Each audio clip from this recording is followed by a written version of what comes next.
Agradeço imensamente o convite, já perdi ali 1 minuto e 15 segundos. E depois de tudo que a Gislene falou, eu fiquei pensando ali, como é que eu vou entrar no palco, né? Porque se o cara não gostar de mim de cara, eu falei, estou ferrado. Mas ainda bem que tem o sorteio depois, né?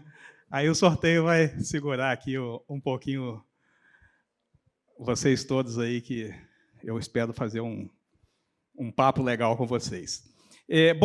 Deixa eu contextualizar muito rapidamente esse convite que o Celso me fez, o presidente do Tequipar, para eu estar aqui no dia de hoje.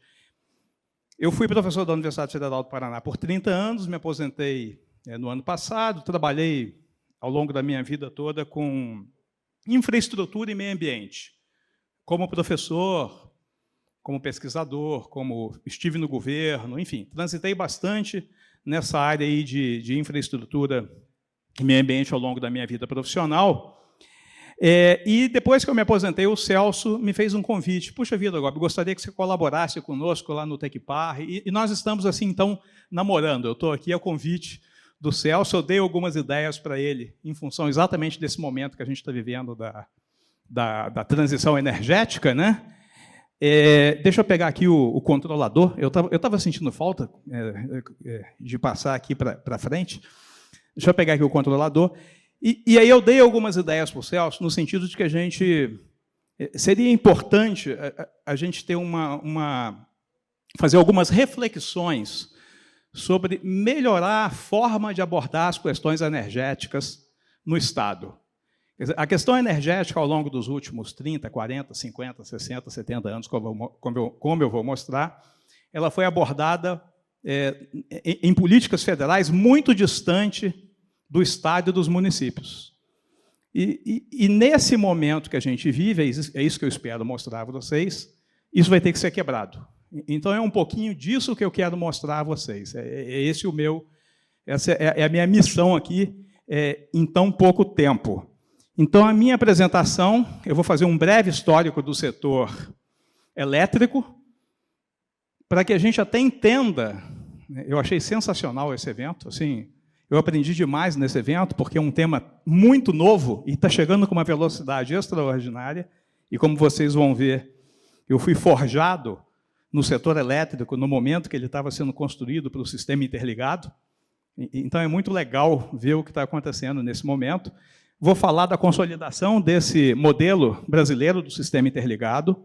Vou falar da política energética nacional que veio na sequência e esse momento da transição energética e reflexões para esse planejamento energético estadual, que é isso que eu conversei com o Celso e que eu acho que a gente vai precisar de avançar nesse sentido. Eu vou começar, então, com esse breve histórico do setor elétrico. E eu acho isso muito legal, porque por conta da minha vida profissional, eu resolvi fazer um estudo da história do Brasil sob o olhar da energia. E é muito legal quando eu descobri que o setor elétrico brasileiro, a inauguração oficial dele começa com a invenção da lâmpada elétrica por Thomas Edison em 21 de 10 de 1879. Mas olha que coisa sensacional, em 19 de novembro de 1879, Dom Pedro II inaugura a iluminação elétrica na Estação Central do Brasil, numa articulação que ele fez com Thomas Edison. Quer dizer, em menos de 2 meses, o cara conseguiu pegar uma invenção e materializá-la numa parceria. Não tinha internet, não tinha avião, não tinha nada, é telégrafo. E conseguimos trazer a lâmpada elétrica para o Rio de Janeiro, e conseguimos instalá-la e conseguimos fazê-la funcionar. Então, assim, a gente está aqui trabalhando com inovação, mas inovação sempre existiu. A gente vivia o período da transição da monarquia para a república. O Dom Pedro II era um cara inovador, ele adorava a ciência. Nesse período da transição da monarquia para a república, também a gente estava vivendo o momento da segunda revolução industrial. Quer dizer, então era um momento assim muito rico no mundo inteiro, da entrada da energia e da energia elétrica para fazer esse mundo que a gente conhece hoje, das indústrias, das fábricas, dos bens de consumo que vieram na sequência, do eletrodoméstico. Quer dizer, ali era o início de tudo. E aí, quando a gente teve o início da República, a gente passou a ter uma nova Constituição no Brasil. E essa nova Constituição brasileira, ela trouxe um conceito muito importante, que é o chamado direito. Ele traz esse conceito do direito da ascensão e da descentralização como um contraponto ao governo monárquico. E aí esse direito dos municípios conceder e poder outorgar, e o proprietário da terra poder utilizar o recurso natural da terra dele como parte inerente da terra, levou ao desenvolvimento das hidrelétricas no Brasil. E aí, em 1800 não, está um pouquinho na sequência. A gente construiu a nossa... Em 1879, a gente inaugurou, e depois, em 1800... Eu acho que... Deixa eu ver aqui.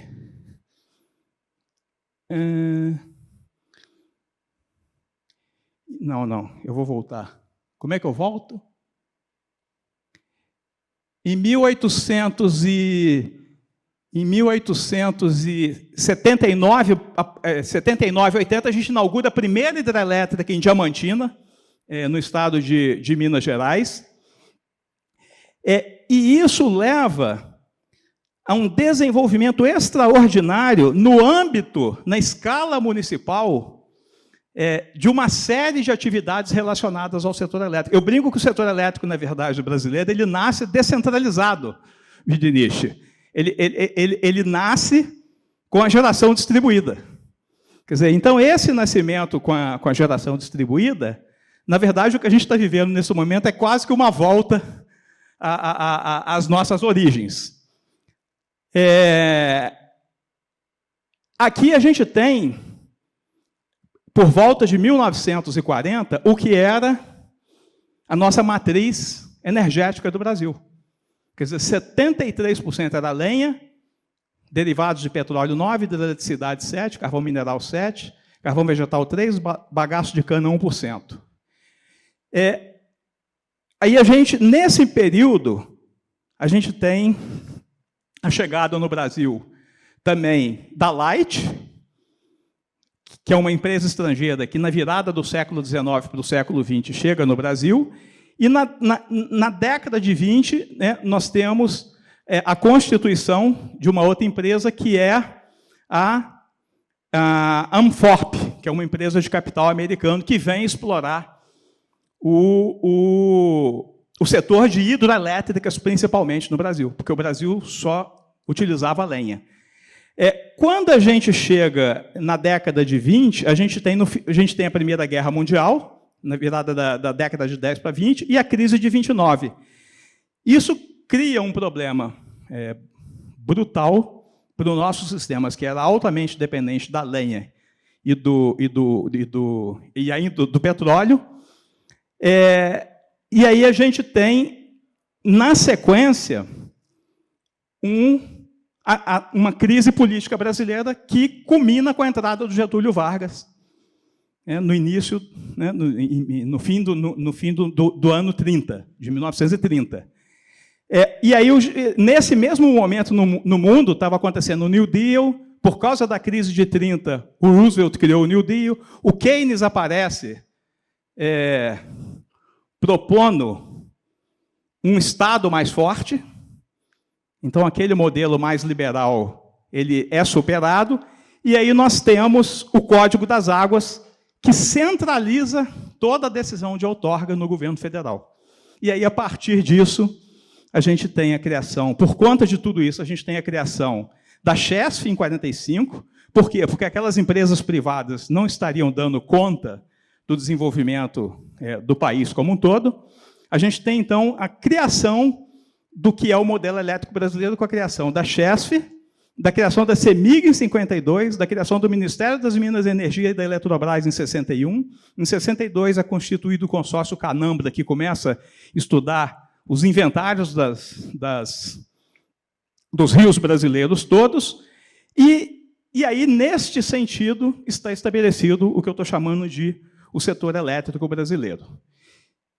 E esse estabelecimento do setor elétrico brasileiro, ali na virada da década de 40, 50, 60, ele gera o que é hoje o Sistema Interligado Nacional, que é esse conjunto de linhas de transmissão que interligam, né, a geração de energia do país inteiro e gerou um sistema altamente centralizado, né? Aqui a gente tem, então, o conjunto de linhas de transmissão. Ali a gente pode ver Itaipu. Itaipu está ali, porque aquele conjunto de linhas de transmissão, eles transmitem a energia gerada por esse conjunto de usinas hidrelétricas de grande porte presente no país. E este sistema, ele se consolida fortemente, né, até a década de 70, e isso acontece exatamente por causa da hidrologia do Brasil, que ela é complementar. Esse mapa aqui, cada figurinha daquela lá é de janeiro a dezembro a distribuição da chuva. Então, o país tem uma complementaridade hidrológica que, associada àquelas decisões geopolíticas lá de trás, nos levou a esse sistema interligado. E eu, particularmente, fui estagiário em 1986, 87, quando estava sendo concebida a ONS. Então, assim, eu brinco que a gente era fã dessa centralização, porque dava um brutal ganho de energia para o país, naquele momento, naquelas circunstâncias. E nós criamos um setor altamente, vamos dizer assim, empresarialmente muito robusto. Quando chega a década de 70, a coisa muda. Nós temos, na virada da década de 70 para a década de 80, o início da entrada de termoelétricas. Quando chega a virada dos anos 80 para os anos 90, que este modelo está consolidado, nós temos uma mudança geopolítica no mundo com a entrada da importância da questão ambiental. Aí a gente vai lembrar que era o fim da União Soviética, a Margaret Thatcher, o Ronald Reagan, com toda agora uma visão liberal. E aí está começando o governo Fernando Henrique. E aí o governo Fernando Henrique sanciona, em 1997, a lei federal que dispõe sobre a política energética nacional. E essa lei federal é que cria todas as condições para que o que está acontecendo aqui hoje se viabilize. E aí, claro, foi falado aqui, quando a gente teve o apagão, acelerou um pouquinho. Quer dizer, então, na verdade, geração de energia renovável nem estava no... A gente conhecia isso, ouvia falar disso, mas nem estava no arcabouço legal brasileiro. Ele se estabelece aqui com a lei da Política Energética Nacional. E aí, isso daí levou a uma diversificação crescente da matriz elétrica brasileira, geração distribuída, que foi falado aqui, não vou repetir nada disso, e também o mercado livre de energia, que acabou de ser ampliado agora nesse momento, levando ao que a gente está enxergando aqui neste evento de hoje.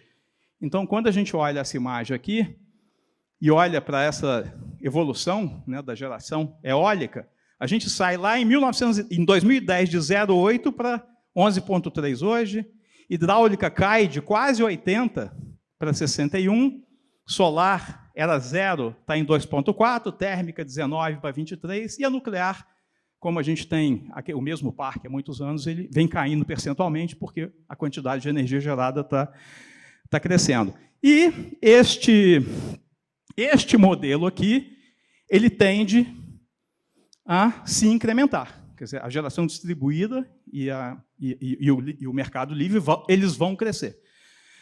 Com todos os problemas relacionados ao que a gente ouviu aqui. Problemas, e quando eu falo problemas, no sentido de que temos novos problemas com a entrada de um sistema tão distribuído em cima de um sistema tão centralizado. Isso gera desafios extraordinários, e a gente ouviu falar desses desafios aqui nesses 2 últimos dias o tempo todo. E agora, a gente vive um fator adicional, que é a chamada transição energética.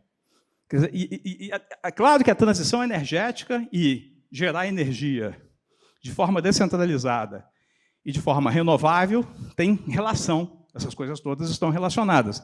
Mas a transição energética em si, ela, na verdade, é uma mudança de paradigma, cuja mola propulsora é a descarbonização da economia por causa das mudanças climáticas. Então, a gente tem aí, e atrelado, agora, a materialização do conceito de desenvolvimento sustentável. Quando eu falo materialização, é porque o conceito já vem lá, né, do nosso futuro comum, mas a gente está vivendo, nos últimos anos, a materialização disso. Isso está sendo posto em prática cotidianamente. E aí a gente agora, na verdade, a gente está diante de um cenário muito mais complexo, em que a questão energética ela tangencia todos esses problemas. A gestão de resíduo da economia circular, eficiência energética, cadeia de valor dos produtos e serviços. Isso aqui vai explodir agora, não sei se vocês estão acompanhando, o EUDR e o CBAM, que entraram em vigor agora na Europa. O EUDR na verdade, uma taxa de produtos que vão ser fabricados utilizando energia não renovável, energia que lança gás de efeito estufa, que o cara fabrica fora da Europa. Quando chega na Europa, ele vai fazer a conta para ver se o cara ele vai sobretaxar, para poder chegar no valor que aquele produto custaria caso ele fosse fabricado na Europa. E isso é o CBAM, é o Carbon Border,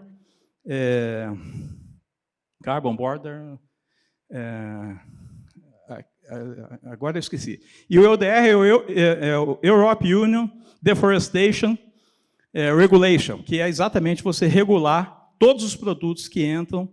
Não entra mais produto na Europa se você não mostrar que na cadeia de valor dele tem desmatamento ilegal. Isso está entrando em operação agora, está entrando em 2024 agora. E isso já vai começar a funcionar crescentemente, até a Europa descarbonizar completamente a economia até 2050. E assim sucessivamente. Análise do ciclo de vida, pós-consumo, digitalização. Essas coisas agora elas estão todas relacionadas umas com as outras. Quando a gente discute racionalização e uso do solo, a gente agora tem que avaliar o nexo água, energia, alimento, ambiente. Nada dessas coisas funcionam de forma separada no momento presente. E por conta de... Aqui foi uma brincadeira que eu fiz, eu peguei todas as palestras aqui do evento e fiz peguei as palavras, coloquei uma nuvem de palavras, que são as palavras-chave que dão títulos às apresentações de hoje aqui. Olha o tamanho da complexidade dessa questão relacionada ao que está acontecendo aqui hoje. Aí, nesse contexto, é que a gente conversou, eu e o Celso, falei, puxa vida, Celso, a gente precisa... Nós não precisamos substituir o planejamento energético do governo federal, não é disso que eu estou falando. Mas a gente tem que pensar a questão energética olhando agora para o Estado como um todo. Como eu posso identificar oportunidades, questão da segurança energética do Estado, fazer balanço energético. A gente não conhece o balanço energético do Estado do Paraná. Nós não fazemos... Hã? Não, tinha. Então, mas o último tinha. Há 10 anos atrás, tinha 10 anos que eu tinha visto o último feito pela Copel. Mas tinha. Então, mas nós não temos mais balanço energético. Num cenário de mudança brutal. Então, a gente precisa conhecer melhor o balanço energético do Estado, identificar os recursos energéticos disponíveis. O Estado hoje está discutindo uma série de aspectos relacionados a, por exemplo, utilização de metano, utilização dos esgotos, lodos de esgoto, utilização de resíduos, com enorme potencial. Como é que o Estado pode usar tudo isso para, por exemplo, através de incentivos e subsídios, melhorar o desempenho da sua economia, atuar em toda a cadeia de valor, atraindo empresas para o Paraná? E aí, aqui, um pouco, né, da participação do Tecpar em tudo isso. O Tecpar está vinculado ao sistema de ciência e tecnologia, tem atuação em validação, medição, ensaio, certificação, incubação, agências de inovação. O Tecpar, ele se coloca numa situação de poder auxiliar no sentido da gente poder, numa parceria com a Federação das Indústrias, com todo o setor produtivo, que é a minha última transparência, poder público, setor produtivo, academia, terceiro setor e a própria sociedade, é buscar colaborar no sentido de contribuir para o melhor desempenho, agora não apenas só energético, transição energética, sustentabilidade, crédito de carbono, quer dizer, tudo que está acontecendo. Essas coisas não podem mais ser pensadas de forma separada. Só que elas são difíceis, porque elas têm atores muito diferentes. Então, esse é o desafio que a gente está pensando lá agora. Eu quero ajudar o Celso a pensar um pouco sobre isso e contar com a colaboração de todos vocês, porque, na verdade, vocês são agora operadores desse setor que é hoje a energia, né, gerada de forma descentralizada, no mercado livre, mas num sistema global que eu mostrei aí, extremamente complexo. Bom, gente, eu tentei dar um recado aí em muito pouco tempo, com muito assunto, e cada um deles eu ficaria aqui, eu acho que 1 hora falando, mas eu espero que eu tenha conseguido transmitir a vocês um pouco assim, dos desafios que nós temos pela frente. É isso aí. Muito obrigado.